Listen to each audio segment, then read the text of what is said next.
Good morning. We are on the roof for claim 1198B086R. It is April 17th around 10:30 in the morning, approximately 70 degrees out. We have a wind damage shingle right here that I've been contracted to perform some repairs.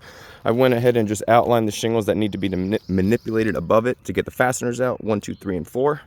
Let's go ahead and get the camera set up and get started.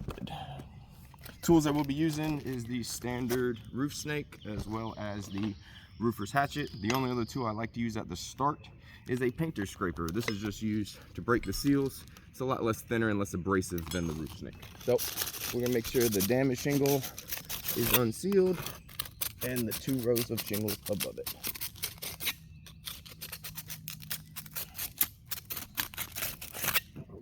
We will only be lifting the shingle just high enough to get access to the nails. I'll use the tail end of my hatchet to lift them up.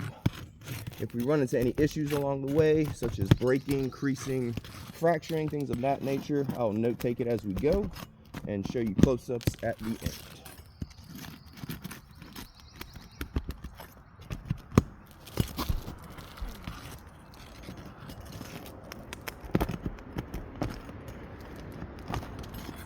Moving to the second row now.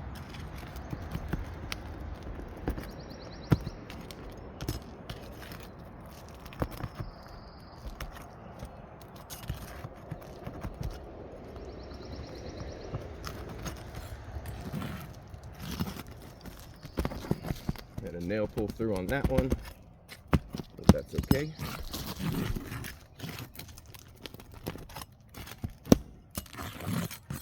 Should be the last one, and it is. The damaged shingle has been removed.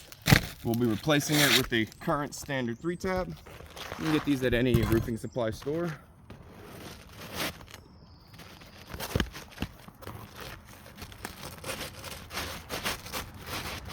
Stuck on the felt paper.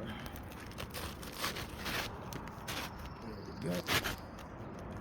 All right, width and exposure are good.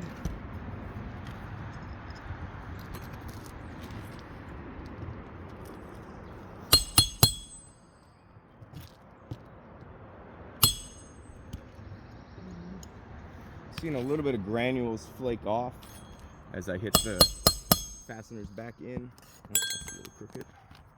Let's redo that one.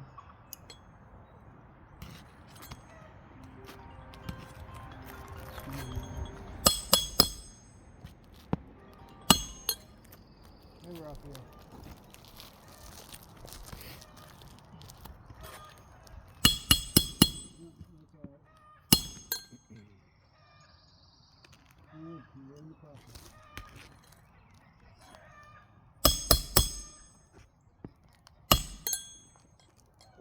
Moving to the second row. First row of fasteners are in.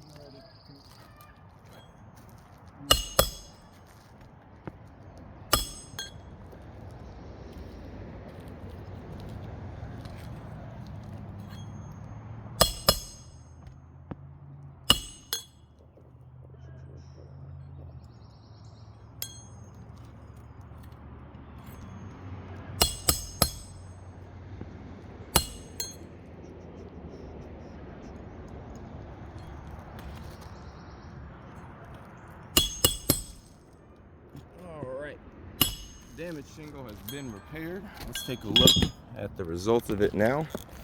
If we look at the 2 rows of shingles above it, we have a crease right here that is fractured across. We have a beginning tear right here that has also been creased. If we lift the 3rd tab up, we see a dominant line that has now formed from that manipulation. So shingle 1 has been compromised, unfortunately. Shingle 2 in the corner was not manipulated due to having to get access to the nail, so this one's good. If we look at the second shingle above it, this would be shingle number 3. We have a tear right here already and a crease that is formed, as well as the middle one. A tab right here is slowly creased. I'm barely touching this and you can see the granules displacement. This one is beginning to form but hasn't torn yet. And we have another tear right here at this top, if you can see it right there. So unfortunately, in an attempt to repair one damaged shingle, we've unfortunately damaged shingle number 1 above it, as well as shingle number 3 right here, right there in that corner. So Unfortunately, this roof is in a non-repairable state due to its age. If we go to spot repair numerous wind damaged shingles, we will only create a domino effect moving on up the slope. I believe we have wind present on all sides. So with that being said, we would kindly ask State Farm to reconsider the repairability aspect of this claim. That way we can bring the insured back to pre-loss conditions. This video will be accompanied by close-up photos so that you can get a better visual of the damages that occurred. Thank you for watching. Have a good day.